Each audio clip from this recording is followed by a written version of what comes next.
대한민국 청소년 박람회가 오늘 여수 엑스포장에서 막이 올랐습니다. 국내 최대 규모의 청소년 축제로 사흘간 전국에서 16만여 명이 찾을 전망입니다. 전남대 국동 캠퍼스에 권역별 재활병원 유치가 속도를 내고 있습니다. 사업비 300억 원 가운데 지자체 부담이 100억 원에 이르고 있어 재정 분담이 과제입니다. 전남 동부지자체가 문재인 정부 공약 TF팀 운영에 나섰습니다. 지역 맞춤형 사업의 정책 반영을 구체화할 계획입니다. 지역 청년과 지자체가 함께 순천에 창업 공간을 마련했습니다. 청년 웃장 창업으로 도심 상권 활성화가 기대되고 있습니다. 여러분 안녕하십니까? 국내 최대 규모의 청소년 행사인 대한민국 청소년 박람회가 오늘 여수에서 막을 올렸습니다. 올해는 4차 산업혁명을 주제로 한 프로그램이 마련돼 더욱 눈길을 끌고 있습니다. 보도에 문형철 기자입니다. 커다란 모니터에 펼쳐진 활주로를 따라 비행기가 이륙합니다. 학생들은 전문가의 도움을 받아 비행기를 직접 조종해봅니다. 좀 앞으로 가다가 오른쪽으로 돌면서 착륙하면 되거든요. 긴장감도 잠시, 어느새 흥미와 자신감이 붙습니다. 원래 비행기 조종에 관심이 없었지만 그래도 그래서 한번 해보고 나니까 더 잘할 수 있을 것 같고 재밌어요. 제과 제빵 부스에도 긴 줄이 늘어섰습니다. 직접 생크림을 바르고 장식까지 마치면 금세 먹음직스러운 케이크가 만들어집니다. 지금 하니까 더 관심도 생기고 직접 해서 만드니까 더 맛있는 것 같아요. 한쪽에 마련된 응급 구조 차량. 심정지 온 사람 사용할 수 있는 자동 제세동기가 비치돼 있고요. 응급 구조사 체험에 나선 학생들의 얼굴에는 진지함이 묻어납니다. 이처럼 다양한 직업을 직접 체험할 수 있는 청소년 박람회가 여수에서 막을 올렸습니다. 120여 개의 부스를 통해 학생들은 자신의 적성과 흥미를 탐색하게 됩니다. 특히 올해는 4차 산업혁명과 관련된 핵심 기술을 선보인 특별관이 마련돼 눈길을 끌었습니다. 증강현실, 3D 프린트 같은 청소년들이 미래를 꿈꿀 수 있는 주제를 많이 도입을 했습니다. 전국에서 모두 16만여 명이 방문할 것으로 예상되는 이번 박람회는 오는 27일까지 이어집니다. MBC 뉴스 문형철입니다. 총 300억 원 규모의 권역별 재활병원 설립 사업이 전남대 국동 캠퍼스에 추진되고 있습니다. 하지만 지자체의 재정 부담이 커 사업비 분담이 관건이 되고 있습니다. 박민주 기자가 취재했습니다. 전남대 여수 국동 캠퍼스입니다. 이곳에 권역별 재활병원을 건립하는 사업이 속도를 내고 있습니다. 재활병원은 사고로 후유증을 앓는 환자들이 2차 장애를 겪지 않도록 치료하는 전문 병원입니다. 인천, 제주, 광주 등 전국에 6곳이 운영되고 있습니다.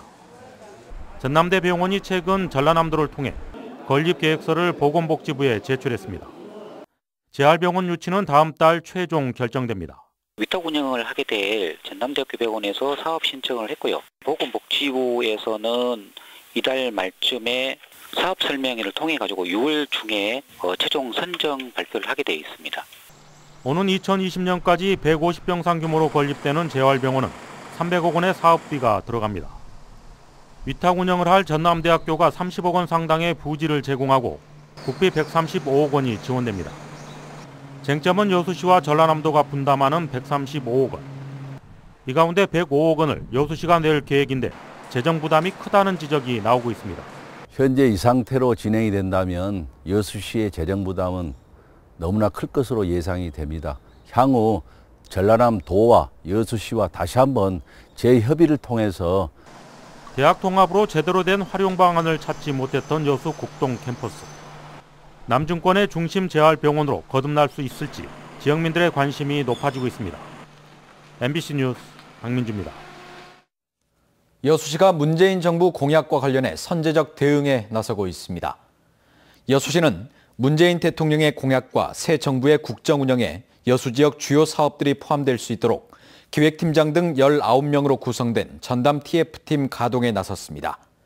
TF팀은 문재인 대통령의 공약과 국정 방향을 세부적으로 분석해 지역 맞춤형 정책 과제를 발굴하고 토론회를 거쳐 시행 가능성이 높은 정책 반영을 구체화할 계획입니다. 그동안 5.18의 역사는 피해자이자 생존자인 광주 시민들의 꾸준한 구중에 힘입어 정리돼 왔습니다. 그러나 가해자인 신군부는 37년간 거짓말만 하고 있고 이를 입증할 핵심적인 군자료는 왜곡되거나 사라졌습니다. 김인정 기자입니다. 광주 금남로에서 수많은 시민이 총검에 죽어가던 80년 5월. 같은 시기 전두환 보안사령관과 이희성 육군 참모총장의 날짜별 동향 보고를 담은 군 자료는 존재하지 않는 것으로 알려져 있습니다. 전두환 정권 때 보안사가 직접 주도해서 만든 역사서인 제5공화국 전사에도 중요한 동선은 드러나 있지 않습니다. 왜 그랬다든가 뭐 배경이 뭐라든가 이런 거는 일체 정보에 들어가지 않았어요. 내 기억으로는 그래요. 이분들의 동선에 대한 자료는 확보를 못하셨었다는 거죠? 그렇죠. 군자료를 없애거나 왜곡했을 시기는 크게 두 차례로 보안사가 제5공화국 전사를 편찬하며 문제가 될 만한 자료를 없애거나 1988년 광주 청문회를 앞둔 신군부가 핵심 자료를 없앴을 가능성이 제기됩니다.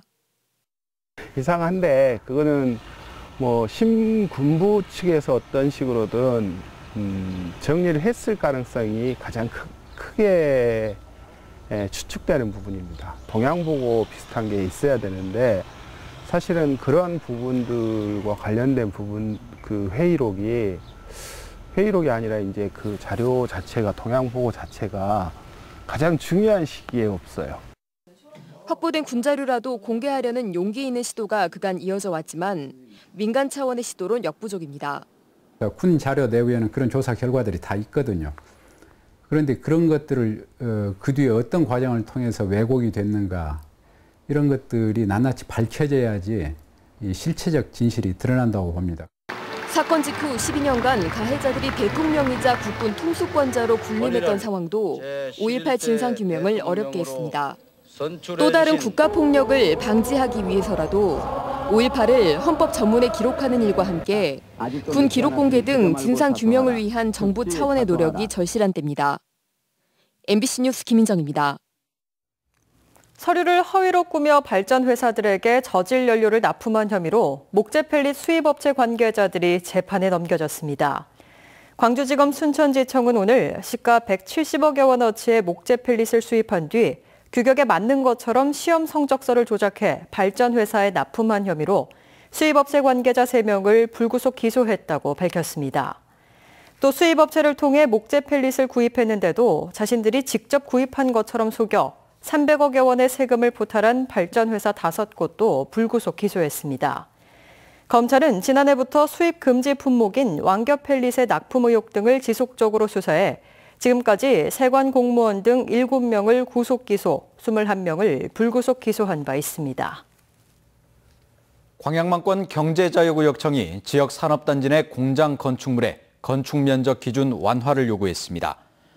광양경제청 권호봉 청장은 오늘 대구에서 열린 전국경제자유구역 청장협의회에 참석해 산단 내 각종 규제 완화를 통해 광양만권 입주기업의 공장 건축물에 대한 공간 활용성을 향상시키고 외국인 투자를 촉진하겠다고 밝혔습니다.